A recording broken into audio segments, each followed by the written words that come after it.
Y seguimos sin pausa con la charla de Paco Gómez, que también es otro grandísimo fotógrafo y escritor. Yo llegué a él a través de Los Modeling, imagino que hablará de ese libro, a mí me marcó y luego lo he seguido también con otra serie de publicaciones. Tampoco voy a decirlas porque como vas a hablar de ellas, pues no quiero hacer mucho más spoiler, ¿no? Y nada, también le doy las gracias por estar aquí. No es la primera vez que estás en el CENDEAC, ni en Murcia, ¿no? Los fotógrafos de Murcia te tienen también como mucho, no voy a decir muy visto, ¿no? Pero que sí que has transitado bastante estas tierras por muchas razones y nada, nunca con tanto espárrago como hoy y con tanta lluvia, pero bueno, nunca es tarde, si el espárrago es bueno. Y es que es un chiste privado muy tonto, que hemos dicho, no digáis espárrago porque si no nos haréis reír. Así es que eso se queda también en el secreto como el diario, nada, solo para nosotros. Y nada, que de verdad que muchas gracias y que nos quedamos con tu charla y luego comentamos. Así no hay quien se concentre. Bueno, pues nada, encantado de que nos invitéis aquí al CENDEAC, que es verdad que es la tercera vez que vengo, pero bueno, creo que espero venir más veces, ¿no? Me encanta Murcia, ¿no? Que es lo que se dice cuando vas a un sitio. Bueno, yo voy a hablaros en realidad de 5 libros. Yo voy a dar 5 libros que tratan el tema de la fotografía y la literatura, ¿no? Que es lo que yo he hecho un poco por azar, ¿no? Yo en realidad no he querido nunca ser escritor. Bueno, de pequeño alguna vez hacía cuentillo, gané un cuento de pequeño que me dieron un premio y tal, pero nunca he tenido la pasión de ser escritor, tampoco soy un gran lector, pero las circunstancias de la vida me han llevado a ello. Yo los libros que hago, lo hago dentro de un paraguas de una editorial que se llama Fracaso Book, que es una editorial que me he inventado para autopublicarme los libros, porque me di cuenta que cuando te autopublicabas los libros la gente no quería tenerlos en librerías, porque un libro autopublicado es sinónimo de un libro que no se vende, ¿no? Entonces yo me inventé una editorial que se llama Fracaso Book, me inventé un logo que me hizo un diseñador que le dije que no dedicase mucho tiempo porque era el único libro que íbamos a hacer en la vida, que eran los Modeling. Pero la cosa salió mal y he hecho estos 5 libros que tienen que ver con lo que yo hago de fotografía y literatura. Cada libro, por eso llamo a la charla técnicas de reanimación de imágenes, trabajo con imágenes, a veces son imágenes encontradas, a veces son imágenes de archivo, a veces imágenes que yo creo, a veces son imágenes que encuentro. Conozco personajes y los meto dentro de una trama literaria con la cara de ese personaje anónimo que he encontrado. A veces hago homenajes a la historia de la fotografía, a veces reivindico fotógrafos amateur, olvidados, y a veces me dan archivos gente para que los interprete de forma literaria. Entonces voy a hacer cronológicamente cómo entré en este mundo y pasando por cada uno de los libros, ¿no? La idea de hacer este tipo de libros me viene por el primer libro que leí en mi vida, fue Miguel Strogoff. Como ya digo, en mi casa no había muchos libros. Yo vivía en Alcorcón, en las afueras de Madrid, y una vez, cuando tenía 12 años, nos mandaron a leer un libro. Mi madre bajó a la librería, que no era una librería, era una papelería, y compró este libro, ¿no? Yo cuando leí este libro me di cuenta que era el único libro que me iba a leer en mi vida porque me parecía insuperable, ¿no? Digo, ¿cómo puede haber una aventura más grande de un tío que se tiene que ir por Siberia, que le vienen persiguiendo los tártaros, que además hay una niña que se la acopla y más que ayudarle le está jodiendo el viaje y tal? Me parecía una historia increíble. Era una historia de texto, yo acostumbraba a Mortadelo y Filemón, pues de repente empezaba a leer apasionado en un libro normal, con páginas de letras, ¿no?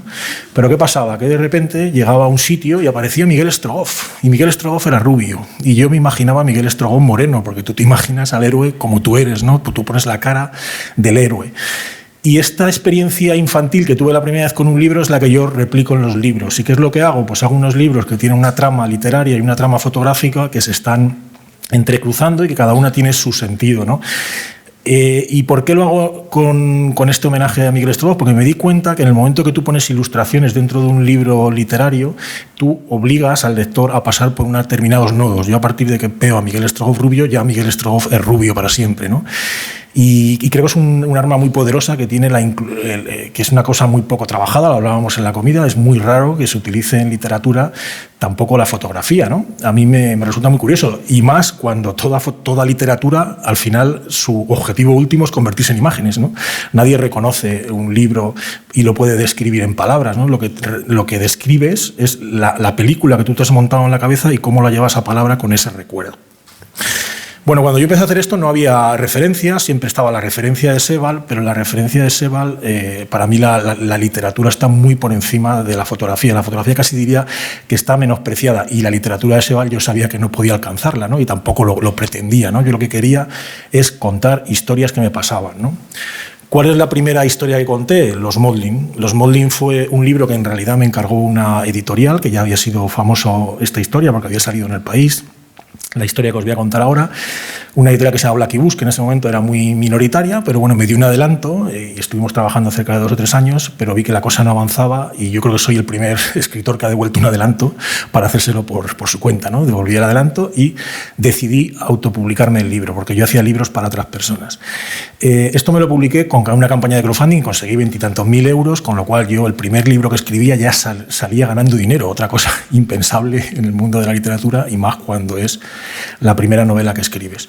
Este libro ya tiene 6 ediciones, está la 6ª edición. Yo lo que hago es, cada vez que hago una edición, cambio la portada. Como tengo todo el poder de la editorial, cambio la portada, y lo hago para que se convierta en un libro clásico, ¿no? El Quijote no tiene una portada, el Quijote tiene 1000 portadas, ¿no?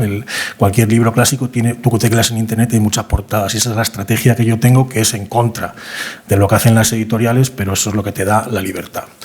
¿Qué es esta historia de los Modeling? Pues a la puerta de este edificio es una... Voy a mezclar fotografías que yo he hecho con fotografías encontradas. Esta fotografía, por ejemplo, la hice yo hace mucho tiempo con una Olga, que es una cámara de plástico. También manejo varias técnicas fotográficas. Soy un poco cutre, ya lo veréis, en muchas cosas, ¿no? A veces muy técnico y a veces muy cutre. Me gusta este rollo, ¿no? Pues a las puertas de este edificio, en la calle Pez de Madrid, aparecieron una montaña de fotografías, ¿no? Una montaña de fotografías muy extrañas. Había como unos contactos en los que aparecía lo que parecía una familia, ¿no? Un niño muy guapo, un chaval muy guapo, un joven, un padre y una madre, ¿no? No se sabía muy bien qué pasaba allí. Eran fotos extrañas, la gente posaba en calzoncillos, en posturas extrañas. Aquí está haciendo la señal de la cruz, pero de repente en el suelo parece que tiene frío, ¿no? Y está apoyado en una especie de cojín. A veces parecían manejar un caballo imaginario, con unas riendas, una lanza. Otras eran muy extrañas, que está fotografiando aquí un pantalón. A mí me recordaban a las fotos de Chema Amadó de la primera época, ¿no? Siempre en la misma esquina de una casa, ¿lo veis? Siempre el damero es en el suelo. Y además esta señal es muy importante en todo lo que hice. La observación de los segundos planos de las fotografías. Os señalaste aquí, por ejemplo, con ese gancho para cerrar las contraventanas y chorradas así que yo veía, o las huellas del damero, todo eso me daba pistas, ¿no? Incluso los zapatos de charol aquí, empecé a mirar con la lupa a ver si se veía el personaje, ¿no? Con ese brillo que da el charol. Había fotografías que te remitían al mundo del arte. Esto puede ser una imagen de la Capilla Sixtina, por ejemplo, y había fotografías que aparecían fragmentadas, que yo cuando las componía digo, ¿por qué? ¿Qué sentido tiene fotografiar una escena de forma fragmentaria, ¿no? Y había cosas muy extrañas, ¿no? Una persona que fotografiaba los calzoncillos rotos, ¿no? Y esto encontré un montón de negativos. Bueno, en el libro lo que yo cuento es la investigación que yo hago para descubrir quiénes son estos personajes. Y todos los libros que yo hago casi parten de una investigación, de la obsesión por la fotografía para llegar a contar una historia, ¿no? Lo que descubrí con estas fotografías después de años de investigación era quién eran estos personajes. Este tríptico que he hecho lo monté yo, no estaba así en la basura, y os describo quiénes son los personajes. La personaje de la izquierda es Margaret Marley Modeling, que era la madre de esta familia. Ella se autodenominaba la mejor pintora del apocalipsis de todos los tiempos, cosa que es probable, porque no creo que haya muchos pintores del apocalipsis. Era una persona obsesionada con alcanzar la fama, y pensaba que en un futuro iba a ser muy famoso, pero todo esto acabó tirado en la basura. La persona de la izquierda es el marido, Elmer Modeling, era un poeta bastante malo, pero el actor de Hollywood también participó, para que os hagáis una idea, en La semilla del diablo, en la escena final. Tenía mucha relación con el diablo, era todo como muy diabólico. Yo llegué a pensar que pertenecía a una secta satánica. Él fue el primer marino en pisar Nagasaki después de la bomba atómica y tiene casualidades así. Y el del medio es el hijo, este de ser tan guapo que les había salido, le fotografiaban compulsivamente, muy desde niño, desnudo. Ya de mayores había como una cosa con la madre y el hijo que era un poco rara, ¿no? Cosa que luego en las investigaciones pues, se acabó confirmando. Él renegó un poco porque ellos querían que el hijo fuese como el mejor actor de Hollywood, también en esta paranoia que que tenían, porque él fue actor en Hollywood y luego en España en películas, ¿no? Él se escapó de ese universo familiar y fue un poco el díscola de esto. Estas personas murieron y yo me encontré esto en la basura. La historia es mucho más larga, pero me interesa más ahora que entendáis la historia de cómo se utiliza la fotografía para la literatura. Esta es una de las fotografías que aparecía, la única fotografía que aparecía en los tres, es una composición familiar, pero tiene una cantidad de pistas enormes que yo fui descubriendo, ¿no? No es una fotografía familiar, claramente ahí la jefa es ella, está además retratándose con una obra suya, porque es lo importante de la familia, ninguno mira la cámara, solamente ella, el padre mira al hijo, que el hijo es el único que puede hacer de tambalear ese universo familiar que se habían creado con la fama, está sentado sobre 2 cubos que luego aparecen en un montón de sus cuadros, ¿no? Una cantidad de historias, ¿no? Bueno, el proceso de trabajo que yo hice fue repetir aquellas fotografías que yo me había encontrado en la basura, ¿no? Y era una forma de idolatrar esas fotografías, y yo lo que quería es un poco que con ese trabajo de obsesivo devolverles a la vida, que para mí era o cumplir su sueño, ¿no? Estaba inspirado en una película de Luis Buñuel que se llama El ángel exterminador, por una cosa que pasa a lo largo de la película, ¿no? Pues buscaba los espacios y los repetía, ¿no? A veces había esta fotografía de la izquierda de Margaret, estaba en la basura y además aparecía como 5 o 6 veces. Es una fotografía para mí muy tonta, ¿no? Pero digo, si está tantas veces, algún sentido tenía. Yo la llevaba siempre en los diarios porque creía que estaba hecha en una ciudad europea con río, pensaba que podía ser Roma, París, Florencia, fui a los 3 sitios y una vez que estábamos en Florencia, digo, esta es la farola, y vi el fondo, era igual, y digo, pues hay que hacer la fotografía. Fuimos a un Zara, compramos un jersey de cuello negro y repetimos la fotografía. Y así fuimos repitiendo fotografías por todo el mundo, ¿no? Esta es la playa de San Juan de Alicante, nada es casual en los Maudlin, ellos fotografiaban en la playa de San Juan de Alicante porque San Juan escribió el Apocalipsis. O sea, tenían este rollo con la simbología de todo lo que utilizaban, ¿no? Les perseguí en París, les perseguí en Venecia, y ya aquí me pasó una cosa curiosa que mi hija me dijo en esta época, me dijo, pero papá, ¿por qué son tan famosos los Maudlin? Digo, bueno, no son famosos, queremos hacerlos famosos, ¿no? Y dice, pues yo quiero ser Margaret, ¿no? Y se fotografiaba como ella. Luego pasó una cosa curiosa que descubrí una vez que ya había hecho estas fotografías, me di cuenta que el proceso que yo estaba utilizando tenía todo el sentido, porque era el proceso que utilizaban los Maudlin y por qué estaban hechas aquellas fotografías. No sé si os habéis dado cuenta en toda esta sala de algo que pasa en la fotografía de la derecha, pero en el suelo hay una fotografía tirada. Si hacemos zoom sobre esa fotografía, se ve con grano, pero es como se ven 2 masas, como una mujer y un niño. Durante la investigación llegué a esta foto, que es una versión de esta, ¿no? Es Margaret sentada sobre un cubo, acordaros de la foto que os he puesto, sentada también sobre un cubo. ¿Y por qué pongo esto? ¿Qué es lo que descubrí con esta foto? Pues que Margaret utilizaba la fotografía también como inspiración para sus cuadros. Este momento, que fue un momento mítico para ella, porque estaba sentada sobre un Vía Crucis, ella era una persona muy religiosa, en ese momento tuvo un fogonazo místico y quiso representar esa foto en un cuadro. Entonces, por eso se fotografiaba encima de una especie de cubo y ponía una posición igual, y utilizaba la fotografía del suelo para colocarse exactamente igual que ella, que eso para reflejarlo en el cuadro.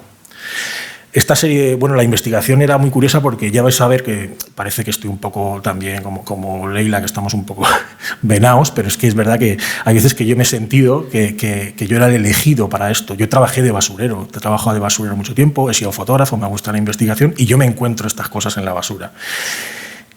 ¿Por qué digo que hay unas conexiones extrañas? Esta es una de las fotos que repetí en este experimento del ángel exterminador. La foto de la izquierda es Margaret, están sentados sobre una fuente que hay delante del monasterio de Guadalupe, Cáceres. Cuando yo me encontré la investigación, los diarios de los Maudlin, descubrí cuándo estaba esta foto, el día exacto, y estaba hecho el 21 de noviembre de 1975, el día después de que muere Franco. ¿Por qué lo sé? Porque en los diarios pone que el día después que muere Franco, ellos se van a Guadalupe, Cáceres con una amiga, ¿vale? ¿Qué es lo curioso que tiene esta foto? Que la persona que está a la derecha nació el 20... Bueno, no, y la foto de la izquierda se hizo porque Franco murió, porque dieron 3 días de luto nacional y la gente aprovechó para irse de vacaciones. La foto de la derecha, Isabel nació el 21 de noviembre de 1975, el mismo día que se hizo la foto de la izquierda. Y nació también porque Franco murió, porque también les dieron 3 días de luto nacional y los médicos provocaron partos que tenían a su uso para irse 3 días de vacaciones. ¿Qué estoy contando? Que el día que se hace la foto Margaret están haciendo una niña que va a ser fotografiada en ese mismo lugar, ¿no? O sea, es una cosa como misteriosa y que la relaciona con mi vida. dentro de las cosas que investigué, por ejemplo, que tenía la amiga, porque me parecía muy curioso, que tenía la amiga en la mano, que creía que era una bolsa así como papel estraza, creía que eran unos higos secos de estos que venden en la zona, y no, era una sartén que encontré en la casa, es la sartén que está arriba a la izquierda, y que si hacemos, os he preparado un mosaico para que veáis que es la misma sartén. Ahora esta sartén es la con la que yo cocino en mi casa, ¿no? O sea, me gusta un poco cómo se mezcla, ya no es literatura, ya es que tu vida se mete dentro de la vida de unas personas que han llegado a ti por azar, ¿no? Bueno, las fotografías eran... Os he puesto algunos ejemplos de en qué se utilizaban las fotografías. Esto, por ejemplo, estos cuerpos retorcidos que yo me encontré en la basura, estas fotos, se utilizaban luego para hacer los condenados al apocalipsis. Y estas fotos se hicieron en la playa de San Juan de Alicante, por esto que os he dicho antes, ¿no? Y se retorcían de dolor porque estaban condenados al apocalipsis, ¿no? Ya había llegado y se retorcían de dolor. Había muchas fotos, y os pongo solamente unos ejemplos para que veáis esto. A mí esto es una reflexión que hago dentro del libro. A mí ¿qué pasa? Que me gustan más las fotos que los cuadros a mí de los molding, ¿no? ¿Y qué es lo que pasa? Que yo creo que la fotografía adquiere su máximo poder cuando se utiliza como herramienta, ¿no? Es una cosa que ha tenido mal la fotografía, ha querido siempre imitar a otras artes como la pintura y tal, hacer seriaciones y tal, y cuando la fotografía tiene su poder, todo su poder es cuando se utiliza para herramienta para algo, o es lo que yo siento, ¿no? Por eso me gustan tanto los archivos familiares, que no tienen ninguna intención artística, las fotografías de ingeniería, por ejemplo, del siglo XIX, o las fotografías de archivos policiales, ¿no? Tienen una potencia muy grande, pero porque se utilizan como herramienta. Bueno, este es el primer libro. El segundo libro que hice ya, a mí lo que me pasó con los molding es que yo llevaba siendo fotógrafo 20 años y ya había tenido cierto éxito, me habían dado el premio Foto España al fotógrafo revelación, pero yo veía que no había comunicado nada y que yo veía que mis historias tenían casi una componente literaria más fuerte y me pasaba lo que le pasaba a Leila, ¿no? Que me decían, escribir mejor que tus fotos, ¿no? Tus fotos son peores que eso. A mí eso me gustaba, porque me parecía más difícil ser escritor, ¿no? Tenía como más habilidad en la fotografía. ¿Qué pasó después de los molding? Que yo había notado que había una comunicación mucho mayor que lo que yo había sentido con la fotografía. Entonces rescaté series del pasado que yo había hecho y me atreví a hacerlas libros. Ya había perdido el miedo, sabía cómo era el proceso de hacer un libro, lo podía autogestionar todo y entonces hice Proyecto K. Proyecto K está inspirado en una serie fotográfica de unos años anteriores, que era una ficción que yo había creado, de que a Kafka, el escritor Kafka, en su lecho de muerte le habían sometido a un método de captación de sueños. Eso era una ficción que yo me había inventado y entonces con eso hice un libro que tiene mitad realidad y mitad ficción, que siempre estoy jugando con el lector de que cuando la cosa se cree que es ficción es real y cuando es real es ficción, ¿no? Y a mí ese juego es el que me interesa. Es un libro que no ha conectado muchísimo con el público, pero del que yo estoy muy contento, aunque sea viejo. Os voy a contar un poco cómo es el proceso y cómo se utiliza la fotografía. Lo primero que hago es utilizar un doble. Para esta ficción que yo voy a contar, utilizo un doble. O sea, esta es una foto, la foto de la izquierda es la foto famosa de Kafka cuando se promete con Felix Bauer, su prometida, nunca se acabaron de casar, y yo utilizo esa fotografía fotografiando a dos amigos míos para que ellos se conviertan ya en Kafka y Felix Bauer. Entonces, a partir de ahí ya la ficción puede entrar. Y también me meto yo en la historia, ¿no? Me meto yo en la historia y me convierto en Robert Klopstock. Robert Klopstock es la persona que acompaña a Kafka en los últimos momentos de su vida, que se le llaman el médico húngaro. Es un personaje histórico que era rubio, no se parecía en nada a mí, pero a mí eso me daba igual, ¿no? Yo me metía dentro de la historia con mi cara, ¿no? Y hacía las fotografías de la ficción. Esto pertenece a la serie histórica que yo hice antes de escribir el libro, ¿no? Aquí están captando los sueños a Kafka, ¿no? Ya Kafka es otro, Kafka es mi amigo y le están captando los sueños. Estas fotos que hago me gusta que son como superproducciones de Hollywood, pero con cosas que puedes encontrar en un todo a 100, ¿no? Todo lo que utilizo son cosas muy cutres, encuentro en la basura y tal. Aquí lo que es un sensor de sueños es un desmaquillador, ¿no? Que le están poniendo en la cabeza. O esto, que es la mesa de captación de sueños, donde a Kafka ya le están captando los sueños y le están saliendo por esa especie de hilos que van a acabar en la ficción, van a acabar en unas planchas de metal que luego se convierten en imágenes. O sea, todo el libro es una reflexión sobre la imagen, sobre lo que leemos que se convierte en una imagen. Pues esto se hace en el laboratorio donde yo trabajaba. Yo trabajaba en un laboratorio de fotografía y lo hago en ese mismo lugar. Ahí está Robert Klopstock, que soy yo, con Kafka en la mesa de sueños. Lo que se extrae de esos sueños son curiosamente, extractos de novelas de Kafka, ¿no? O sea, esto puede ser una imagen del proceso, cuando le están acusando a Joseph K. de un crimen que no sabe que ha cometido, ni nadie sabe nada. El rollo que siempre tiene Kafka, el que lo hayáis leído, es que nunca sabes, siempre te dan ganas de ayudarle, de decir, pero tío, ¿de qué te están acusando? Pero pregúntalo. Y siempre estás con esa sensación de sueño, ¿no? Entonces las imágenes que aparecían eran así, ¿no? Pues esto es en la detención de Joseph K. al final de la novela, este es el castillo, cuando el agrimensor K. Es una persona que le encargan, este es el spoiler del libro, ¿no? Una persona que le encargan trabajar de agrimensor, de topógrafo, en un castillo que trabaja para un conde, y cuando va a trabajar nunca llega al castillo, y la novela se acaba sin llegar al castillo, ¿no? Porque hay una serie de impedimentos y de burocracia que le impiden eso. Pues ahí estoy yo haciendo de agrimensor K, bueno, o el cuento corto más famoso de Kafka, que es La Metamorfosis, ¿no? Esto es lo que se captaba esto es lo que estaba en esa ficción que yo cuento. Esto es largo de contar, claro, pero intento haceros un resumen de cómo entra la fotografía. Esta es la parte de la serie fotográfica y estas son las placas de sueños. ¿Cómo construyo yo la novela? La novela la construyo en dos niveles, ¿no? Un nivel que es el nivel de lo que pasó en el pasado, de cuando Kafka vivía y lo que pasó ahí, de cuando le captaron los sueños, y un nivel en el presente, que son todas esas placas de sueños, como alguien, que además soy yo, lo pasa a imagen real, ¿no? Y ahí como estás saltando todo el rato del presente al pasado. ¿Cómo me meto en esa ficción? Pues me meto utilizando fotografías históricas, ¿no? La foto de la izquierda es una foto famosa de Kudelka cuando la invasión Praga de Checoslovaquia, ¿no? Pues yo ahí, en esa plaza de Václav Navesti, una plaza muy conocida de Praga, ahí es cuando yo me refotografío y me meto en la ficción. ¿Y por qué me meto además en esa plaza? No solo por la fotografía de Kudelka, sino porque en esta plaza era donde estaban todos los estudios fotográficos de la época, que es a mí lo que me interesa.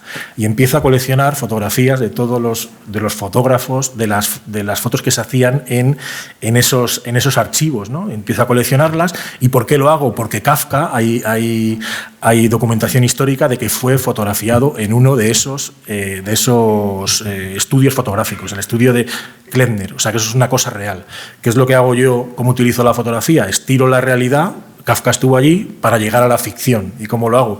Coleccionando fotografías de ese estudio, buscando en Praga fotografías de ese estudio y metiendo a esos personajes que aparecen dentro de la ficción. Igual, Kafka se fotografía cuando hace el Mar Mitzvah de los judíos, la especie de recordatorio que hacían en el Mar Mitzvah. Se fotografía en un sitio que se llama el American Photo Studio, que está justo enfrente del otro estudio. Pues ahí también empiezo a coleccionar fotografías de ese estudio y los personajes que aparecen aquí se convierten en personajes de la novela y que han llegado a mí por azar. O sea, las caras se las pongo por las caras que han llegado a mí por azar. El American Photo Studio, además, que es un sitio real y que todavía existe, que es este edificio, lo fotografío y lo convierto en el lugar donde están las placas de sueños, y lo visito y lo fotografío. Entonces estoy construyendo una ficción con un sitio que es real, que está ligado a la vida de Kafka, pero que no tiene nada que ver con esta historia que yo me he inventado, ¿no? Luego también hago cosas como que de repente, cosas que son reales pero que parecen inventadas, que es que Kafka tuvo un tío que le llaman el tío de Madrid, que era esta persona, Alfred Lowy, que era director de una compañía ferroviaria y que siempre insistió que Kafka fuera a visitarle. Entonces este personaje le persigo, voy a su tumba, lo fotografío, lo meto dentro de la novela, la gente pensará que es mentira, y es verdad. También persigo a un sobrino nieto de Kafka que casualmente está en un equipo de rugby de Alcobendas, en las afueras de Madrid, y también voy a un partido de él y le persigo y le meto en la novela, cosa que también la gente creerá que es mentira, pero es verdad. Voy a visitar la tumba del tío, ¿no? Y me encuentro con esta escena kafkiana, ¿no? La fotografío con la cámara de placas, es un tío lleno de documentos, ¿no? Como lo que pasa en las novelas de Kafka. La gente que lo lea y que conozca el Kafka dirá esto es mentira, pero es verdad. Y visito su casa, la casa del tío de Madrid, y ahí la veo en obras y abandono una fotografía que yo creo, una fotografía de ficción que yo creo y que es una fotografía que para mí justifica la presencia de Kafka en Madrid, que es mentira. Kafka nunca estuvo en Madrid, pero yo utilizo esa fotografía para entrar en la ficción. ¿Qué es esta fotografía? Una fotografía en la que se ve un personaje, que es una fotografía sobreexpuesta, que tiene mucha exposición, entonces por eso necesitas mucho tiempo en la ampliadora y entonces no consigues sacar imagen del fondo. Y el fondo se ve como lavado, pero se reconoce que es el Palacio Real de Madrid. Y entonces meto la firma de Kafka y ya está. Kafka estuvo en Madrid, ¿por qué? Porque yo tengo la documentación. Pero ni siquiera esto sale de mi imaginación, porque incluso esto lo plagio de una foto que me encuentro en el rastro que me sugiere que es otro personaje que está también al fondo se intuye un poquito algo, y es el Arco del Triunfo que hicieron en Madrid después de la guerra, que es un edificio que nunca han tirado y que sigue ahí presente en Moncloa, ¿no? O sea que incluso esto me inspiró en una fotografía encontrada. Al final del libro visito esta casa es la casa donde muere Kafka, muere en un sanatorio en las afueras de Viena, yo la visito. ¿Y por qué la visito? Porque es el lugar donde yo invento la ficción, donde he hecho las fotos de la captación de sueños de Kafka. Y cuando llego y voy allí porque hay una fundación que se llama Kafka Society que abre una vez al mes la habitación donde muere Kafka. Entonces yo voy allí y cuando voy de repente me encuentro que hay un sótano con una llave, ¿no? Que es el sótano es donde yo me he imaginado en el libro lo que pasa, ¿no? Entonces ahí ya entro, claro, digo, he venido aquí 200.000 kilómetros, entro y lo que flipa es cuando entro al lugar donde yo me he inventado la ficción, ya tu cabeza empieza a ver cosas que no existen, ¿no? Y empiezo a ver hasta la mesa de sueños, esa que yo había fotografiado y tal, y es el último capítulo del libro. Cosa que tendréis que leer porque también es muy largo. Bueno, hablo muy rápido. Tercer ejemplo de libro. Este libro también nació por los Molding, por las casualidades que me pasaron con los Molding. Yo hacía charlas en librerías. En una charla en librería que fui conocí al hijo de la librera. El hijo de la librera era un aventurero. Me lo presentaron como un aventurero. Este hijo se fue a vivir a Canadá y cuando estaba en Canadá me llamó por teléfono para que él ayudase a hacer una campaña de crowdfunding, para hacer una aventura en solitario por un río de Alaska. Yo me pareció tan chulo que le dije, te ayudo y tal y cual, y entonces empezamos a trabajar. Y empezamos a trabajar y construimos una historia a través de redes sociales que se acabó convirtiendo en un libro. Y esa historia es la que os voy a contar. El libro también tiene su segunda edición, también he cambiado la portada, ahora he metido a Shackleton. Esta foto en realidad estaba plagiada de este diseño. Tenía un aspecto de libro juvenil. Yo quería que tuviera un aspecto de una novela de las que yo leía de Julio Verne, ¿no? Como si fuera, que tuviera ese aspecto que te echa para atrás, porque dices, esto es para jóvenes. Digo, es que es lo que quiero que parezca. Y la segunda ya la hicimos volviendo al original y poner a Shackleton, ¿no? El libro, ¿cómo nació? Nació pues cuando yo estaba trabajando para ayudarle al crowdfunding, él, el aventurero, empezamos a trabajar a través de Skype y en un momento dado, cuando llegó el mes de enero, me dijo que se tenía que ir a la Antártida y que no podíamos trabajar en 2 meses. Y yo, ¿cómo que te vas a la Antártida? Y me dijo, sí, es que yo trabajo en la Antártida, en la base española Juan Carlos I. Y digo, ¿y eso me lo dices ahora? A mí me pareció, digo, yo si fuera aventurero como tú y voy a la Antártida, yo lo primero que diría en una conversación. Bueno, el caso es que yo volví a la librería de su madre y le pregunté, porque me resultaba muy curioso, como iba a estar 2 meses incomunicado, le pregunté que cómo llevaba la lejanía de estar tan separado de su hijo durante 2 meses. Y la madre me dijo, pero qué lejanía ni nada, si ahora tienen hasta WhatsApp. Y digo, ¿que tienen WhatsApp en la Antártida? Y dice, sí, tienen WhatsApp. Entonces yo me quedé con eso y empecé a pensar cuando iba en el coche y digo, anda, pero si él se llama Hilo Moreno, si está en la Antártida y tiene WhatsApp, puede hacer fotos y puede hacer las fotos que yo le diga que haga. Y entonces se me ocurrió hacer un curso de fotografía a distancia, o sea, que él hiciese las fotos que yo no voy a poder hacer porque nunca voy a poder ir a la Antártida, ¿no? Entonces le planteé esto por WhatsApp y él entró a muerte. Y entonces le dije, vamos a hacer una serie de cosas que fuimos metiendo en redes sociales y eso empezó a crecer. Y no tenía intención de ser un libro, lo que pasa es que al acabar había tantos seguidores, había sido tan chula la experiencia que esas conversaciones con las fotos que hicimos se convirtieron en la estructura del libro, ¿no? Yo lo que quería es convertirlo en esto, ¿no? Esto es el Curiosity, la nave que tenemos los humanos en Marte y que tú le puedes mandar órdenes, le puedes decir, hazme una foto, hazte un selfie, gira a la derecha, toma una muestra. Esas fotos se mandan a la Tierra, tardan 30 minutos o no sé cuánto tratan en llegar, pero al final es como tener unos ojos en un lugar en el que nunca vas a estar, Marte, y esto es lo que yo utilicé. ¿Qué es lo que hice? Pues le hacía encargos, como si fuera un profesor de fotografía, por WhatsApp, le decía, pues vamos a hacer un retrato, porque yo digo, allí tiene que haber gente, la gente con la que trabaja, y le digo, pues nada, quiero una mirada dura, pon al personaje en vertical, intenta buscar un fondo plano, que la luz esté bien, que la mirada sea dura, como un marinero del Endurance, que es el barco que han descubierto en la Antártida hace unas semanas, y eso, y le daba esa serie como si estuvieras con un alumno de fotografía. Y la primera foto que me manda es esta, y digo, joder, qué difícil va a ser, que no ha entendido el concepto vertical y el concepto centrado. Digo, si no he entendido esto, ya verás cómo va a ser. Pero ahí me di cuenta que yo, como trabajaba en un laboratorio de fotografía retocando fotos para otro, que lo que tenía que hacer es yo retocar esas fotos. Entonces yo con el móvil me llegaba esta foto y la convertía en esta, ¿no? Y esta es la que yo metía en redes sociales con el texto que habíamos creado. La historia fue creciendo, fue haciendo más retratos, hicimos más cosas. Por ejemplo, yo le preguntaba, todo nacía de nuestras conversaciones. Yo le preguntaba que qué había cambiado la base este año y me decía, este año por algo del cambio climático se ven muchos más icebergs pasando por la bahía. Entonces es una bahía donde pasan icebergs y desaparecen y son monstruosos y se hacen ruido y tal y cual. Y yo digo, bueno, pues vamos, como son estructuras efímeras gigantes, vamos a fotografiarles, ¿no? Les fotografiamos y les ponemos un nombre. Y luego, y además, les hacemos una foto, luego la veréis. Y cada uno vamos a poner un nombre a esos icebergs que encontramos, ¿no? Entonces, el primer iceberg fue este. Yo lo cogía, me llegaba a la foto, yo lo retocaba con una cosa chunga de estas de que hay en los móviles para que pareciese una placa de vidrio antigua, y ahí teníamos a este primer iceberg, que parece un Moai de estos de la isla de Pascua al revés, y a este le llamamos iceberg Daguerre, en homenaje a los daguerrotipos. Este fue el iceberg Blade Runner, y luego hicimos, yo qué sé, como cerca de 60 icebergs. De hecho, él está ahora en la Antártida y me sigue mandando icebergs. El último le llamamos Zelensky, que es el último iceberg que hemos nombrado. Bueno, también hacíamos acciones, ¿no? Provocábamos, a mí una cosa que me interesa es provocar acciones en la Antártida. Esto es la foto famosa de Shackleton, ahí está el Endurance, y como estaban atrapados en el hielo, Shackleton se le ocurrió, para elevar la moral de la tropa, hacer partidos de fútbol, ¿no? Entonces a mí se me ocurrió también organizar un partido de fútbol en la Antártida. Solo había 8, entonces hicimos un 4x4. Y este día se rompió una uña dando un punterazo, y esto lo describíamos en redes sociales como si fuera un partido de fútbol, bueno, ¿no? Pero luego pasaban cosas curiosas, porque estas acciones que provocábamos, por ejemplo, mirar este que hace de portero aquí que estoy señalando, aquí a la derecha, tiene la actitud menor de portero del mundo, ¿no? Porque está con las manos en los bolsillos. Era la persona más vieja de la base, pero moló mucho porque al volver a España se hizo de un equipo de jubilados de fútbol, ¿no? De la pasión que había tenido.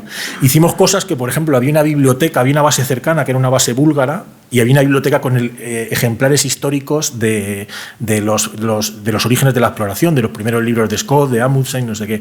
Y lo que hicimos es una acción desde aquí, me lo enseñó y descoloqué la biblioteca. Digo, ponme ese libro arriba, en la segunda balda, el otro aquí, no sé qué. Entonces era como era como el Curiosity, ¿no? Yo podía manejar cosas con las manos que tiene el Curiosity en aquel lugar lejano, ¿no? Hicimos fotografías como esta. Había un científico japonés en la base, y yo le digo, un científico japonés, ese hay que fotografiarle como Mazinger Z. Y ahí me dijo él, ¿quién es Mazinger Z? Y vamos, hay un choque generacional muy grande aquí. O sea, porque Mazinger Z para nosotros, la gente de mi generación, era Dios, ¿no? Entonces, si él no conocía a Mazinger Z, tuvimos que dejarlo. Pero ahí me dijo, es ese que se fotografiaba con los puños en alto, que decía puños fuera. Y digo, bueno, algo sabe, porque se lo ha dicho su hermano. Y entonces fuimos haciendo ese tipo de fotos. Hacíamos homenajes a cómics míticos como El Eternauta, un cómic argentino que me gusta, o a esta foto de Tina Modotti que tenía en mi casa. Me dijo cómo fotografiar a una científica de la base, y digo, pues como Tina Modotti, la foto que le hizo Edward Weston, ¿no? Y la última foto que hicimos fue esta, que quise hacerla como esta foto de Castro Prieto a la izquierda, y la foto de la derecha es la del informático.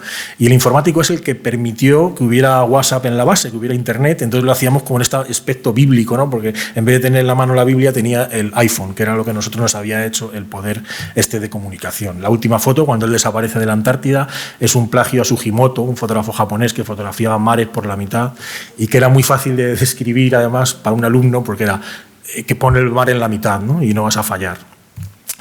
Hicimos unos parches que eran de la primera expedición virtual transantártica, ¿no? Unos parches para que te pongas en tu chupa, ¿no? Porque todos los que van a aventuras se ponen estos parches, y este parche lo utilizamos en la campaña de crowdfunding. Es el logo de WhatsApp, pero en fin, también es el logo, es el perfil de la Antártida, ¿no? El nombre de Volverás a la Antártida, a mí me gusta mucho plagiar. Yo casi todo lo que hago es plagiar, ¿no? Porque ¿para qué vas a inventarte cosas? Y ya hay muchas cosas buenas hechas. Entonces estaba plagiado de Volverás a Región, que es Juan Benet, un escritor que a mí me interesa mucho. Juan Benet ambienta todas sus novelas en un sitio que se llama Región, que es un sitio de ficción, pero para el que construyó un mapa. Un mapa que es lo que más te ancla a la realidad, pero para describir ese territorio de ficción. ¿Qué pasó? Que cuando presentamos el libro, ahí estamos Silvio Moreno y yo presentando el libro en la librería Modesta de su madre, que se llama Modesta porque es pequeña, pero también porque está en la calle Modesto La Fuente. Cuando presentamos el libro y me enseñaron esta foto, yo flipé, porque digo, ¿quién es el personaje que está detrás es Juan Benet. Y digo, pero si Juan Benet lleva muerto meses. Y dice, no, es mi tío Julio, me dijo él. Y digo, no, tu tío Julio es Juan Benet. Y no lo sabes. Y yo creo que es que se representó para reclamar que le habíamos plagiado, ¿no? El libro al final cumplió. A mí me gusta mucho cerrar círculos. Vais a ver que siempre me gusta como cerrar un círculo. Al final el círculo estaba pensado que yo volviese a la Antártida, ¿no? Cosa que no he conseguido. Digo, alguna más sensible de la base, una vez que me he metido tanto en la aventura polar y tal y cual, pues me llevará para una experiencia artística o algo allí. No lo he conseguido. Pero sí que hemos conseguido que el libro vuelva a la biblioteca de la base y está allí para contar esta aventura.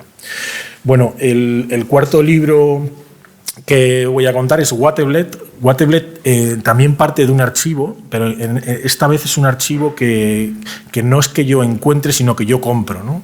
En el Rastro de Madrid está pasando una cosa curiosa, y es que los gitanos, que son generalmente los que compran estas movidas, hay unos gitanos de ¿cómo se llama este pueblo? Tarancón, que es una familia muy grande y siempre van a Francia a comprar material.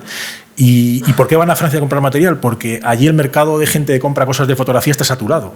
Y entonces en España de repente hay gente que le interesa esto y traen joyas de la fotografía que los franceses no quieren, lo traen aquí. Y entonces aquí los frikis de Madrid pues las compramos. ¿Qué pasó? Que yo me encontré con un archivo de placas. Es muy común encontrarse con archivos de principio del siglo XX de placas de vídeo de 9×12 de ese tamaño. Pero siempre son un poco rollo, porque son muchas fotografías de cómo fotografían a los hijos, son como fotografías familiares, un poco malas, ¿no? Yo vi de repente unas al trasluz y digo, esto es otra cosa, ¿no? Y compré 2 cajas, me costaron 30 o 40 euros, compré 2 cajas de un material. Cuando lo tuve una semana, cuando lo estuve escaneando y viendo en Madrid, digo, he cometido un error, soy gilipollas, esto mola mucho, este fotógrafo es muy bueno. Volví a la semana siguiente y no lo habían vendido y recuperé todo el material, que es lo que veis aquí.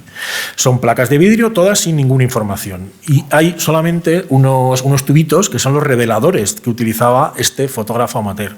Digamos que es un fotógrafo amateur por lo que estás viendo, que hay unas fotografías familiares. Esto es lo que veías cuando estabas en el rastro. Yo cogí las fotos y las veía al trasluz. ¿Qué es lo que me gustaba de este fotógrafo? Pues que tenía una mirada un poco lejana. Uno de los errores más grandes de la fotografía, de los fotógrafos, es que intentamos acercarnos mucho, ¿no? Y cuando te separas un poquito y ves el entorno, pues hay una cosa ahí que cuando ya has visto mucha foto, pues dices, aquí hay una persona con ojo, ¿no? Y eso es lo que vimos en esa fotografía. Pongo estas dos fotografías, porque una es la portada del libro y otra es la contraportada, y me gusta porque aquí estamos viendo la realidad, pero sin embargo el negativo está como en la ficción, ¿no? Es un negativo, pero cuando invertimos la imagen, de repente lo que se convierte en ficción es la realidad, ¿no? Entonces, por eso se hace este juego en la portada y contraportada del libro. Las fotos, este es el negativo de lo que tenemos a la izquierda. ¿Por qué me interesaban las fotos? Me interesaban porque había mucha información, por la época que había, y sobre todo por esto de la mirada. Fijaros esta foto, no sé, me parece que está muy bien compuesta, ¿no? Lo normal hubiera sido acercarse. A mí había un aire ahí que me respiraba, había... Claramente eran los años 20 en Francia, eran los sombreros clochés, estos que llevaban, había barcos, que a mí los barcos me gustan mucho. ¿Lo ves? También están fotografiando una pareja, pero hay se ven al fondo unas fábricas, un carro de coches, no sé, era todo como muy bonito. Y había un personaje que se iba repitiendo, un personaje que a mí se me parecía a Charlotte, ¿no? Que es el personaje de la derecha. Yo digo, este es el fotógrafo. Es el fotógrafo porque ella claramente es su mujer, ¿no? Cuando ves estas 2 fotos, ellas son una pareja, por cómo están fotografiados, y sobre todo porque aparecían muchas veces estos personajes, pero aparecía más la mujer que el hombre, pero también aparecía el hombre en menos ocasiones, ¿no? Pero yo digo, este es el fotógrafo. ¿Y por qué lo decía? Porque cuando tienes experiencia en cómo se hacen estas fotos con cámara de placas y cómo miraba a la gente en esta época de entreguerras, yo sabía que esta fotografía, por ejemplo, que tenemos aquí, es una fotografía que se ha hecho con un trípode, porque las cámaras de placa exigen un trípode, que cuando tú vas a componer un grupo de 4 les pones en el centro, y aquí no estaba exactamente en el centro, había más aire a la izquierda y menos aire a la derecha. ¿Por qué pasaba esto? Porque el personaje de la derecha, pensaba yo, había colocado la cámara, había dejado un hueco para lo que él iba a ocupar, pero luego cuando llegaba su hueco era otro. Y entonces por eso estaba desplazado. Y estas eran las pistas que a mí me hacían creer que este era el fotógrafo. Todo era por intuición. Había otras cosas que me hacían pensar ya cuando iba avanzando que era el fotógrafo, porque aparecía su sombra y su pelo de Almodóvar ahí al fondo, ¿no? Digo, este tío es el fotógrafo. Y seguía avanzando y efectivamente se parecía a Charlotte, salía fotografiado como si fuera Charlotte. Ay, se me ha olvidado una. Te decía que solo tenía 2 pistas y la he eliminado de este archivo. Había solamente 2 pistas para localizar quién era el fotógrafo. Yo quería hacer un homenaje a este fotógrafo amateur. Había solamente una carta que no tengo aquí que ponía Madame Watteblet. A Madame Watteblet, postes, o sea, oficina de correos, Le Portel, un sitio del norte de Francia, y año 21. Ahí ponía que había una persona que se llamaba Watteblet, pero yo no podía con esa... Era un sobrecito que estaba dentro de las placas para separar unas placas de otras, nada más. Esa era una pista que tenía. Pero ¿qué pasaba? Que luego, mirando, observando las cajas, de repente en la trasera de una caja, escrito a lápiz, ponía esto, Watteblet, y ponía peut-être. O sea, puede ser. O sea, el propio material te daba pistas, pero a veces te decía, ten cuidado, te puedes confundir. Solo tenía esta pista. Digo, bueno, pues si hay 2 veces Watteblet, este personaje se llamaba Watteblet. Ahí estaba seguro. Y luego había otra, que era... Había muchos papeles de unas elecciones municipales que separaban una placa de otra, cortadas, y como había muchas, y todas correspondían a un pueblo de Francia que se llamaba Mondicourt, pues yo digo, pues si hay muchas, es que es su pueblo. Él era de ese pueblo, porque si no, ¿quién conserva tantas pasquines electorales de un pueblo? Mondicourt. Mondicourt es un pueblo de unos 500 habitantes, entonces busqué eso y empecé a buscar por internet si hubiera alguna persona que se llamase Watteblet y que tuviera relación con un pueblo que se llama Mondicourt y con otro que se llamaba Le Portel, que era la otra carta a la que estaba dirigida. Después de 3 o 4 días encontré un personaje del que hablaban que era maestro, que había sido maestro de un cura del que hablaba en una biografía que se llamaba Watteblet y que había sido maestro en esos 2 pueblos. Pues digo, ya tengo mi personaje. ¿Qué empecé a hacer? Digo, pues como ya sé que el pueblo es Mondicourt, empecé a dar paseos con Google Street View a través del pueblo, ¿no? Y empecé a buscar las casas que aparecían en las fotos. Y de repente encontré esta casa y digo, esta casa yo la he visto, esta casa está en las fotografías. Y digo, si esta casa está en las fotografías, detrás de mí me giré. ¿En qué fotografía aparecía? En esta. ¿La veis? El edificio es el edificio que aparece al fondo a la izquierda. Y entonces digo, claro, y aquí están en su jardín. Y digo, entonces si en Google Street View me giro, voy a ver la casa de ellos. Y me giraba y veía el ayuntamiento. Un ayuntamiento moderno. Y yo seguía andando y detrás del ayuntamiento moderno había una casa de ladrillos que era la casa de ellos, ¿no? Entonces, ¿qué hice? Una vez que ya sabía dónde estaba la casa, me embarqué en un viaje por Francia para reivindicar a un fotógrafo amateur y empecé a recorrer todos los lugares que habían aparecido en las fotografías que yo había encontrado. Pasaba por, a veces, claro, como los puntos eran dispersos por Francia, tenía que hacerme una ruta que llevase por todos ellos, pero a veces, como tenía que entrar por el este de Francia, pues digo, voy a parar en la tumba de Machado, ¿no? Y eso lo meto en el libro, voy a Collioure. No es que sea un fan de Machado, pero digo, hay que pasar por allí, ¿no? Toda la gente va en peregrinación. Igual que pasaba por Millau, que es el segundo sitio. Yo soy ingeniero de caminos y hago muchas fotos de puentes y entonces está el puente más alto del mundo, que es el puente de Foster. Digo, pues paso por allí. Y luego voy a Annecy, que aparece en las fotografías. Empiezo a recorrer Francia y una vez que se me acaba los sitios donde habían estado los Watteblet, voy a Trouville. ¿Y por qué voy a Trouville? Porque es el lugar donde mi madre trabajaba de asistenta con 17 años y que me mandaba fotos que yo tenía de pequeño con otros niños y eso yo no podía soportarlo. Mi madre con otros niños. Y yo digo, voy a liberar ese fantasma de la infancia. Y acabo en la duna de Pilat. ¿Y por qué acabo en la duna de Pilat? Porque es el lugar donde hago la primera fotografía de mi vida. Y allí pasó una cosa, que me intenté bañar, porque era la primera vez que veíamos el mar con mis amigos del pueblo y no pudimos porque se puso a llover. Y fui a que este material que yo me había encontrado en la basura acabase llevándome a cumplir un sueño de la infancia que no conseguí. Y os adelanto que no lo conseguí otra vez. Por eso se llama Fracaso Book, la editorial. Bueno, ¿qué pasó? ¿Cómo localicé los lugares? Por ejemplo, esta fotografía de los Watteblet, pues a mí me interesaba, veía una escultura muy rara de una estrella y empecé a intentar localizar el lugar. ¿Cómo lo localicé?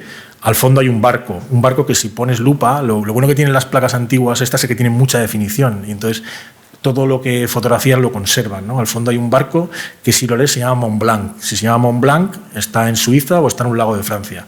Busqué postales antiguas, eso es muy... En esta época sí, todos se hacían postales. Y entonces hay un barco que se llama Mont Blanc que está en Annecy, entonces llego al lugar y fotografío me pongo en el mismo punto de vista que los Watteblet. y allí repito una serie de fotografías. Y empiezo a buscar por Francia todas las fotografías. Esta foto es una de las que más me gustaba de los Waterloo, porque me parecía una portada de Vogue o algo así, ¿no? De cómo están colocados, la escalera al fondo. Y encuentro este lugar que está en Le Portel, intento buscar los edificios que aparecen en las fotos, pero no puedo, porque este pueblo fue bombardeado en la Segunda Guerra Mundial y desapareció. Lo bombardearon los aliados para hacer una maniobra de despiste cuando el desembarco de Normandía.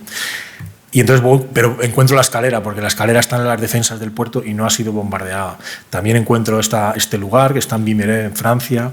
Aquí es muy curioso, aquí un pasaje que cuento en el libro es que cuando yo me pongo a hacer esta fotografía, inspirada en esta, exactamente en el mismo lugar, veis que el fondo es el mismo, me pongo en la cámara de placas, estaba un temporal en esta época en Francia, fue justo el mes antes de la pandemia.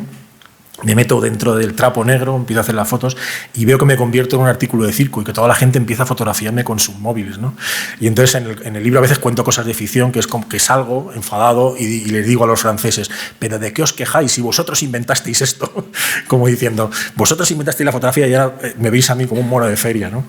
Y hago esa serie de ficciones a veces que cuento. Mira, este es el momento que encuentro la casa que os he contado antes. En la foto de la izquierda es la hija de... los Waterloo tenían 2 hijos, Annie y François, y ellos vivían en la escuela. Esta era la escuela donde Waterloo, que era el personaje Joseph Waterloo, no os he contado que encuentro a ese personaje, Joseph Waterloo, que era un aficionado a la fotografía y un maestro de escuela y secretario del ayuntamiento de este pueblo. Vivía en esta casa y daba clase en la misma casa. Hay una vallita ahí pequeña que es la que separaba la casa del lugar donde daba clase. En ese viaje acabo encontrando un familiar que es un sobrino nieto, que claro, que ya lo había conocido de mayor, pero que conserva en su archivo fotográfico, porque yo le pregunto, ¿tienes fotografías de tu tío? Y me enseña solo esta fotografía, que es la fotografía que para mí es como la piedra roseta, ¿no? Porque es la fotografía de la boda de los Waterloo. Y entonces al ver la fotografía de la boda de los Waterloo, yo empiezo a ver que todo el universo que yo me había inventado tiene sentido, porque ya puedo colocar por la posición en la que tienen en la foto familiar, yo sé quién son los padres de la novia, sé quién son los padres de él, sé quién son los amigos que aparecían en los viajes por Suiza y tal, ¿no? Otra cosa curiosa, a mí me gusta mucho jugar con la numerología. Veis arriba que pone 8 de septiembre de 1920, que es el día que se casa. Pues yo el crowdfunding lo inicio el 8 de septiembre de 2020, 100 años después de que se hace la boda. Llego a la tumba de Waterloo, del personaje que me he encontrado sus fotos en el rastro, y veo por qué dejaron de fotografiar. La tumba me da la pista de por qué dejaron de fotografiar. Dejaron de fotografiar porque se murió la hija, la niña pequeña que está arriba. Se murió en 1946, que es justo cuando yo dejo de tener fotografías. En el libro pongo por qué dejo de tener fotografías, porque se muere Anne. Y si se muere Anne, no hay luz, y sin luz es imposible la fotografía, ¿no? Y en ese momento ya descubro todo y veo un personaje que está ahí a la izquierda, a Monsieur Waterloo, y digo, coño, si es él, es Joseph. Pero yo, como todas las fotos que tengo son de joven, no llego a reconocerle, pero incluso cuando se muere ponen una fotografía en su tumba, ¿no? O sea que la fotografía le había perseguido hasta el final de sus días. Como digo, la foto, al final el libro acaba en el sitio donde hago la primera foto de mi vida, que es esa de arriba. Íbamos con el pueblo en un intercambio con unos franceses y vimos el mar y decimos, es la única vez que nos vamos a bañar. Éramos pobres de pueblo y decimos, no vamos a tener otra oportunidad como esta, vamos a bañarnos. No teníamos bañador, claro, era en primavera francesa. Y entonces nos quitamos, nos quedamos en calzoncillos y yo tuve la intuición de hacer la primera foto de mi vida. Digo, esto es un momento histórico. Y en el momento que hice la foto se puso a llover a muerte y nos tuvimos que ir. Yo repetí con los Waterloo, fui a lo mismo búnker de los alemanes que hay en esa playa y se puso a llover exactamente igual y me tuve que ir, o sea que tendré que haber una tercera parte para conseguirlo. Estas son las guardas del libro. El libro tiene unas guardas que tienen un diseño muy extraño. Encima hay una pluma que tiene ese mismo diseño, que eso fue un regalo que me hizo un amigo, pero quiero que os fijéis en este diseño extraño. Y este diseño lo hice yo, pero todo lo que hago tiene que ver con los segundos planos de las fotografías. ¿Y por qué lo hice así? Porque es el papel pintado que había dentro del salón de los Waterloo. O sea, lo que yo quiero es que al entrar en el libro entres en el salón de los Waterloo. Ha pasado una cosa curiosa en esto de cerrar los círculos, que llegó a contactar conmigo la nieta de los Waterloo. la hija de las niñas que aparecían en las fotos, una señora mayor que participó en el crowdfunding, que me compró fotografías y que volvieron a Francia. Y entonces hizo una exposición con las fotos que habían tirado ellos, que habían vendido a la basura. De repente un extranjero viene, lo pone en valor y ellos hacen una exposición en su casa. A mí esta exposición me mola más que una exposición en el MoMA, me parece que es más potente. Y no solo eso, sino que ella le gustó tanto el libro que ha repetido todo mi recorrido, ¿no? Y es ella, la nieta de los Waterlet, que le dije que me fuese mandando fotos, ha llegado a traducir al libro en francés y ahora quiere que se publique en Francia. Bueno, este es el cuarto libro y este es el quinto, que ya voy acabando. El quinto libro se llama Carta al hermano y es un libro que a mí no me gusta contar porque pierde todo su valor. Los que lo habéis leído sabéis que pierde todo su valor, pero en este contexto creo que hablando de literatura y fotografía creo que tengo que contarlo, ¿no? Tampoco ibais a comprarlo, ¿no? Entonces no pasa nada por haceros spoiler. A mí me llega un archivo fotográfico de un personaje que es un coleccionista de fotografía y libros para que lo interprete. Javier, tú te regalas el libro, deberías irte. Te voy a hacer spoiler. Bueno, entonces ese archivo que me llega es un archivo muy heavy, porque son escenas de caza muy brutales, donde pasan cosas muy frikis, pero que tiene una cosa que la hace especial, ¿no? Entonces yo con ese archivo lo que creo es una historia literaria en la que meto las fotos y luego hago un texto que es una carta que un hermano escribe a otro hermano, ¿no? Pero no hay ningún nombre, tú no sabes de quién te están hablando, solamente están acompañados por una serie de fotos que le van acompañando, ¿no?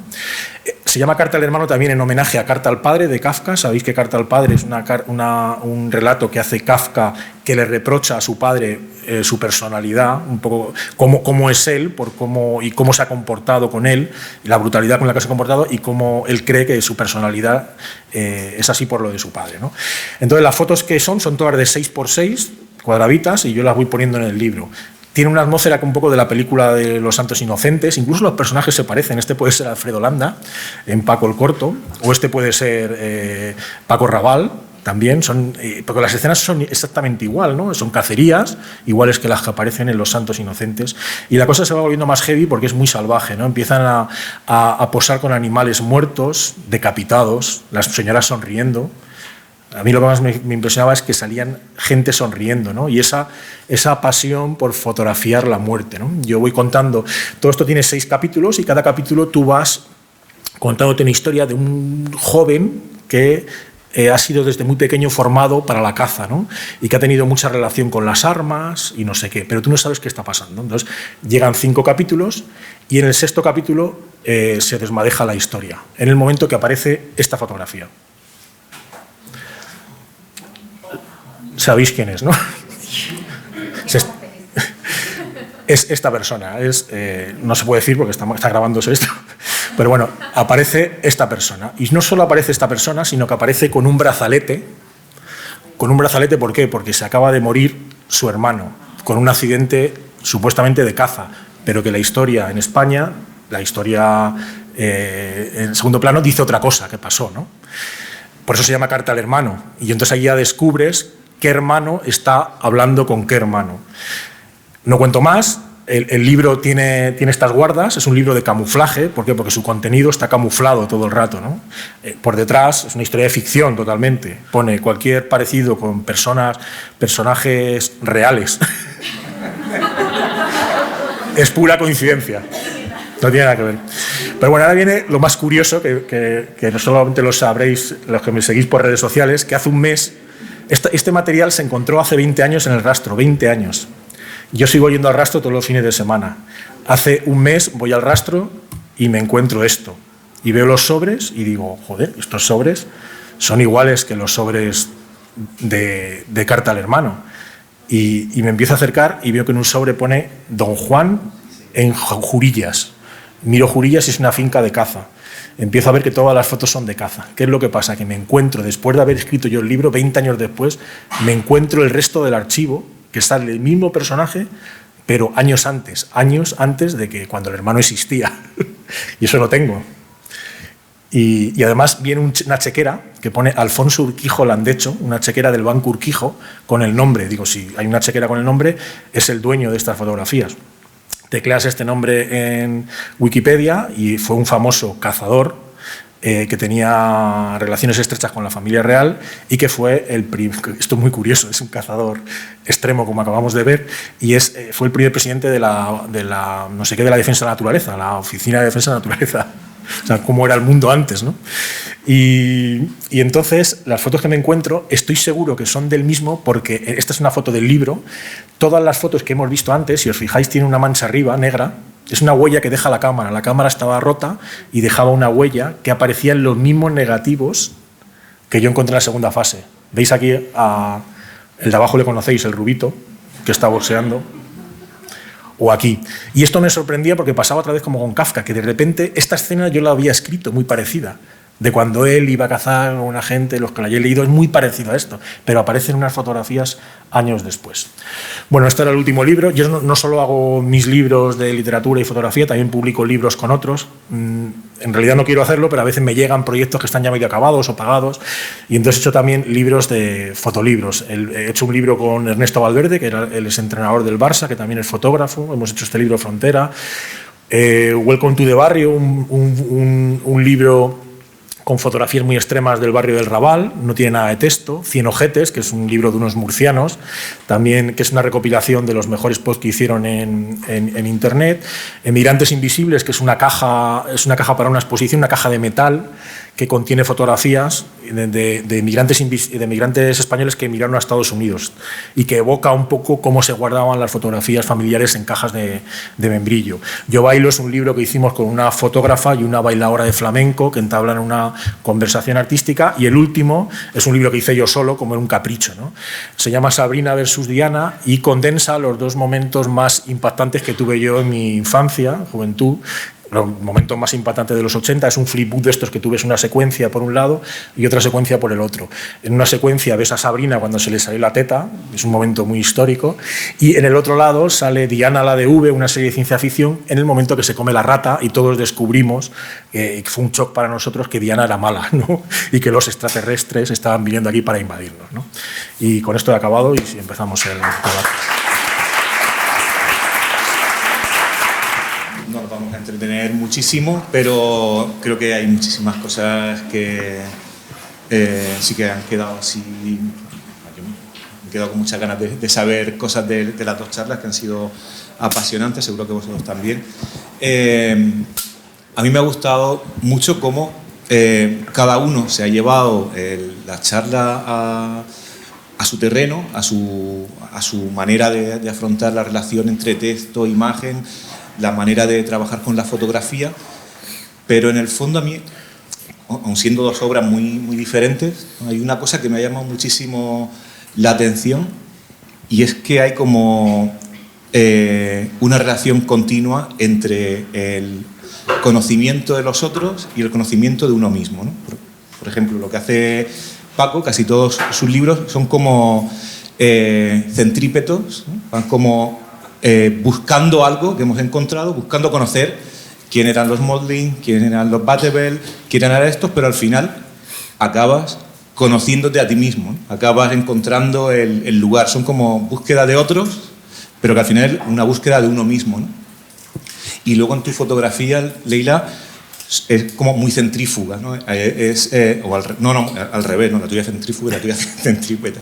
Es como muy un intento de autoconocimiento, es una fotografía que tiene mucho que ver con el cuerpo, con la intimidad, con la interioridad, pero al mismo tiempo estás hablando de violencias, estás hablando de cuestiones que son sociales y que es como desde ti hacia afuera, ¿no? Al final nos podemos sentir muy reconocidos en muchas de tus fotos, ¿no? Entonces me ha llamado mucho la atención cómo son dos caminos diferentes, pero que conectan las dos cosas que tienen que ver con la fotografía, que es hablar de uno mismo para hablar de los otros, o hablar de los otros para encontrarse uno mismo. Y no sé si estaríais de acuerdo un poco en esa idea de cómo al final uno se encuentra en lo que va buscando, o uno encuentra a los otros, ¿no? cuando se mira hacia adentro, ¿no? Porque al final vivimos en sociedad, ¿no? No sé. Lo mismo me he liado así, pero por empezar así con una cosa. No, tiene todo el sentido lo que has dicho, porque yo siempre he dicho algo muy concreto. Todo lo personal es político. todo lo personal es político. Y cuando hablas de fotografía, muchas veces pues se ha metido muchísimo, vamos, llevo más de una década con el tema del desnudo, ¿no? En mi caso es muy llamativo, ¿no? Y hay veces que he pensado que precisamente si yo hago un desnudo no es solo porque me sale del coño o porque es puro activismo, ¿no? O sea, las redes me censuran las tetas y el coño, pues yo más desnudos me hago. O sea, no solo tira por esa vía política, es también porque cuando yo me empodero a mis compañeras. Es más, también es una reflexión para quienes sienten un rechazo, esto por poner un ejemplo, hacia el desnudo. La fotografía siempre es un espejo. Todo lo que ves en ella que te genera rechazo es algo que tú rechazas de ti mismo. ¿Vale? Entonces ahí hay una especie de diálogo entre ti y el público, donde además cada fotografía toma su propio camino, ¿vale? Tú la creas desde tus circunstancias, pero una vez lo ve cada persona, esa fotografía tiene unas connotaciones diferentes por las propias experiencias personales vividas, ¿no? Obviamente mi fotografía la ve Zuckerberg y dice a la puta hoguera, ¿vale? Pero la ve una feminista y dice ole su coño, ole sus ovarios. Entonces, depende, ¿no? Ahí depende. Sí, lo mío, yo luego cuando empecé a escribir me dijeron que estaba dentro del género de la autoficción, yo no sabía lo que era eso, pero sí que tiene que ver, al final lo que hago es lo que veo que funciona mejor o cuando tengo más éxito es cuando hablo en un bar con alguien, ¿no? Entonces al final yo lo que cuento es conversaciones de bar y todas muchas veces están dirigidas a cosas que me han pasado y casi todas son resoluciones de temas de la infancia, porque si te fijas, el sitio donde hice la primera foto, el recuerdo de las primeras imágenes de televisión, todos son un poco resolver problemas de la infancia como con extraños, sí. Y luego es verdad que tengo una querencia a reivindicar a gente olvidada. Eso sí que me gusta mucho, ¿no? La gente esta que no ha cumplido su sueño, ¿no? Me interesa mucho esto que pasa con los modeling, que es cumplir el sueño de unos muertos. No han llegado a tiempo, la vida es corta y de repente alguien ajeno va y coge el impulso, ¿no? Y te dices, ¿para qué lo haces? Sálvate tú, ¿no? Pero una forma de salvarse es utilizar a los demás de trampolín, ¿no? para seguir. Sí, ¿no? Como construir, como completar un pasado que ha sido cortado, ¿no? Pero no un pasado así heroico, sino mínimo, ¿no? Como un pasado como que ya había pasado desapercibido, ¿no? Sí, y luego, por ejemplo, los Wattel es reivindicar la figura de alguien que no quiere, y es lo contrario de los molding, porque ellos quieren ser famosos, ¿no? Pero el otro es lo contrario, es alguien que no ha pensado, no ha tenido ninguna intención artística en su vida, pero ponerle en valor para hablar de la fotografía amateur, que al final es donde está el gran poder, no lo que te dictan la galería ni lo que te dictan la historia de la fotografía. Para mí el gran poder está en las personas que hacen fotos y esa energía que generan, ¿no? Y entonces un poco reivindicar esa parte. Y luego hay en los dos casos también como una especie de pulsión analógica, por decirlo de algún modo, ¿no? De como intento del objeto, de lo táctil, al final esa técnica de rehabilitación o de puesta en circulación de nuevo de las imágenes, que tiene que ver con lo objetual y que acaba en el libro, que es un objeto, ¿no? Que acaba siendo un objeto, ¿no? Y en tu caso también esa como necesidad de llevar al final las historias al ámbito íntimo, de la relación íntima, no con la pantalla, sino con el libro, ¿no? Con el libro que parece que acaba siendo un cuerpo, ¿no? Y quería preguntarte, Leila, por ejemplo, ¿tú crees, has hablado como muchas veces, ¿no? Esto tiene que ir a un libro, esto tiene que ir a un libro, ¿no? ¿Crees que hay algo especial que genera la relación con el libro, que no genera la relación con la pantalla? Porque sí que estamos viendo la foto y estamos leyendo el texto, ¿no? Pero el hecho de querer llevarlo al papel y llevarlo a ese espacio como de intimidad, en el fondo genera eso, la intimidad, pero le resta la posibilidad de que todo el mundo acabe llegando, como pueden llegar a tus fotos, ¿no? Entonces, ¿te has planteado alguna vez lo que tiene de bueno y lo que tiene de restar esa relación democrática que pueda tener la imagen digital con todo lo malo que pueda tener? Sí, a ver, yo antes lo he explicado en mi pequeña charla.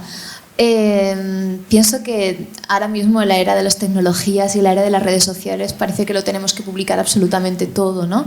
De hecho, parece que hablo de todo el aspecto de mi vida, lo cual no es cierto, pero porque necesito ese punto de intimidad, ¿no? O sea, soy adicta a las redes sociales, es decir, que me fascina, me encanta. Yo no me drogo, bueno, me meto benzodiazepinas, pero droga legal, ¿vale? O sea, no me drogo, no fumo, no tengo ningún vicio, pero lo de las redes sociales es que me encanta. O sea, me flipa y no me lo pienso quitar, es que no me da la gana, ¿vale? Pero también necesito tener un universo interno, de ahí todos los diarios, que son una montaña inmensa, ¿no? Y toda la cantidad de carretes y de fotografía analógica que tengo. Es también, creo que es un derecho también el tener una intimidad, que luego yo en un futuro decida publicar eso y sobre todo las fotografías digitales llevarlas a papel, ¿no? También al acceso de todos. Ahí me siento un poco antigua, yo lo sé, ¿eh? Es decir, soy de las que prefiere un libro antes que un ebook, soy la que prefiere una fotografía impresa antes que una fotografía digital. Sé que esto es cuestión de gustos, pero a mí me parece que lo que es tangible, lo que se puede leer, tocar, tiene más magia. Una pregunta, al final vamos a dejar que la gente nos pregunte. ¿Sí? Por supuesto. Vale, porque no se alargue mucho. Tú también tienes esa pulsión de objeto. Sí, bueno, claro, aparte lo que pasa, bueno, los que hemos vivido además, los que somos fotógrafos viejunos y hemos vivido la transición del analógico al digital, hemos visto esa separación, ¿no? Y hemos visto que no hemos hecho fotos buenas a partir del mundo digital, ¿no? Porque es otro rollo, ¿no? Cuando has vivido el analógico es otra dimensión, ¿no? Es que como no se puede comparar, ¿no? Además, yo soy de esos que vaticino que las fotografías digitales se van a perder todas, más pronto o más tarde, los archivos esos se van a perder. Ahora mismo es más fácil hacer una cosa de los Wattpad de los años 20 que hacer una historia del año 2005, por ejemplo. Encontraremos menos material, primero porque tiene menos calidad y segundo porque se guardan unos soportes que ya son efímeros, ¿no? Entonces al final también a mí me gusta mucho cuando hago un viaje, por ejemplo, con mis hijos y tal, recuperarlo y hacer un libro, que es un ejemplar único, que eso es lo que quede, que es lo que se va a salvar de esa hecatombe digital. El otro día tuvimos una discusión entre fotógrafos en Madrid y alguien contó que en la Cerezo, que es el que tiene el Cerezo del Atlético de Madrid, que es el que tiene, es un especulador del mundo del cine, que tiene los derechos de todas las películas del cine, que están haciendo una cosa súper curiosa, que ellos digitalizaron las películas porque se creía que era un soporte duradero, y lo que están haciendo es pasar al revés, han montado una infraestructura gigante para pasar las películas digitales a celuloide, y así es como se guardan, porque se supone que es el material, se han dado cuenta que es el material que más se conserva, ¿no? Y que más posibilidades tienen de que sea interpretado en un futuro. O sea, a mí, claro, mira, cuando vas a Delfos, por ejemplo, y vas allí por un paseo, están escritos en piedra todos los que habían ganado las Olimpiadas de Delfos y tal, y eso se pueden ver a día de hoy.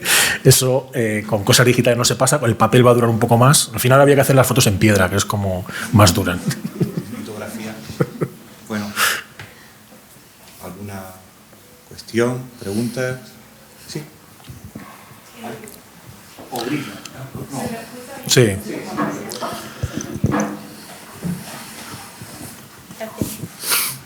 Bueno, primero enhorabuena a los dos. Me gustan muchísimo las dos charlas, la verdad. Pero mi pregunta en este caso va para Leila. Por si puedes contar un poquito cómo es tu proceso mental, como desde que se te ocurre la fotografía hasta que la llegas a realizar, o sea, cómo es un poco tu proceso creativo, cómo eliges el sitio, la postproducción, que he visto que hay bastante trabajo de eso y bueno, básicamente eso. Vale. A ver, yo concibo la fotografía como si fueran cuadros. Es verdad que no concibo la fotografía al uso. Normalmente se conciben series. De hecho, casi todos los fotolibros que se publican o trabajos premiados son todos series. ¿Vale?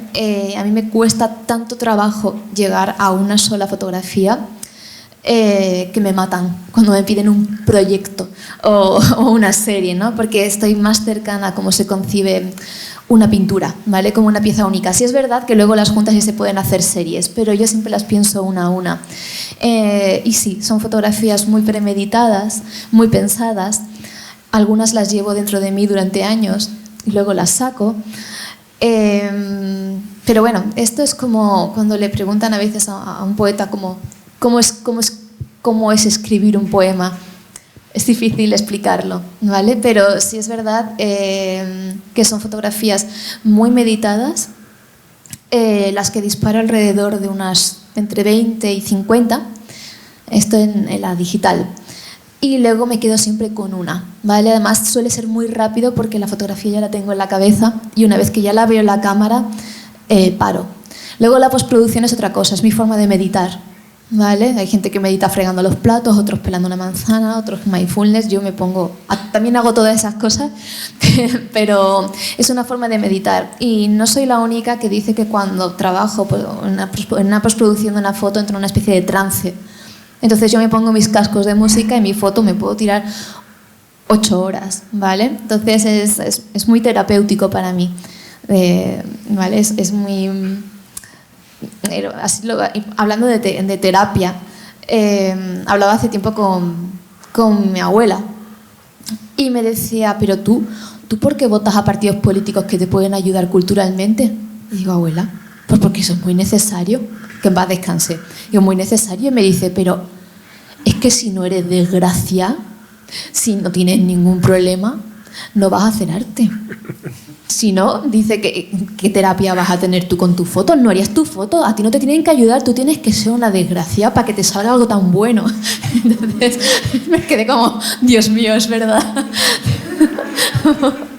De hecho, hace nada le contaba lo último de Ozier, del cantante, y dije, es buenísimo, porque es tan bueno. Es que le había pasado una desgracia. ¿Vale? Entonces, bueno, es verdad que trabajo muchísimo también desde el dolor.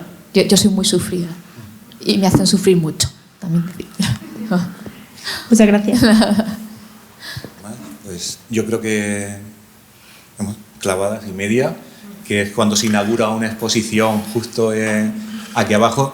Creo que lo que queda es leer los libros, visitar la web, que es un libro también absoluto. he traído fotografías, por si alguien quiere adquirir alguna fotografía, las tengo aquí. Las podemos así como dejar mostrar Si queréis. expuestas y de verdad muchísimas gracias a los dos, ha sido apasionante y A pleasure. y nada, mañana seguimos aquí. Muchas gracias. Venga, hasta luego.